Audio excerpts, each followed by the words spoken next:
ఉమ్మడి నల్గొండ జిల్లాలో పర్యటనకు ఏ మొహం పెట్టుకుని కేసీఆర్ వస్తారంటూ మంత్రి కోమటిరెడ్డి వెంకటరెడ్డి ఫైర్ అయ్యారు. సూర్యాపేట జిల్లా మట్టపల్లిలో జరిగిన నల్గొండ లోక్సభ ఎన్నికల సన్నాహక సమావేశంలో ఆయన పాల్గొన్నారు.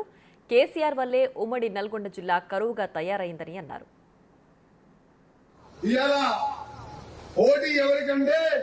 పనిచేసే ప్రభుత్వం మనది. 10 సంవత్సరాలు పని ఎగ్గొట్టి ఫామ్ హౌస్ లో పండుకున్న మధ్యలో జరిగే పోటీ ఇది. ఈ పోటీలో కేసీఆర్ బుద్ధి చెప్పాలి. ఈ రోజు పేపర్లో చూస్తే ఆయన నల్గొండ జిల్లాలో కరువు యాత్ర చేస్తానన్నాడు. సిగ్గుండా కేసీఆర్. ఇవాళ శ్రీశైలం సాగర్ ఎండబెట్టింది నువ్వు కాదా?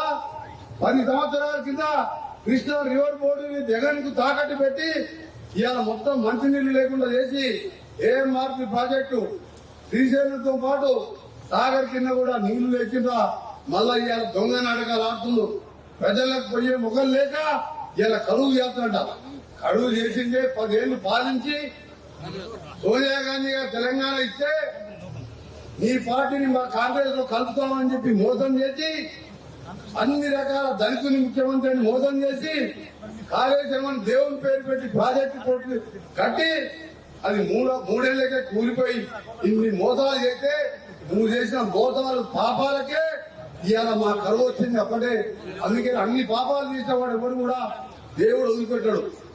ఒక్క ఇల్లన్నా కట్టినా మీకు 10 ఏళ్ళ ఒక్క ఇల్లన్నా ఒక్క ఉద్యోగం అన్నా కట్టిండా? ఇవాళ ఒక్కసారి పేదల గురించి ఆలోచించిండా?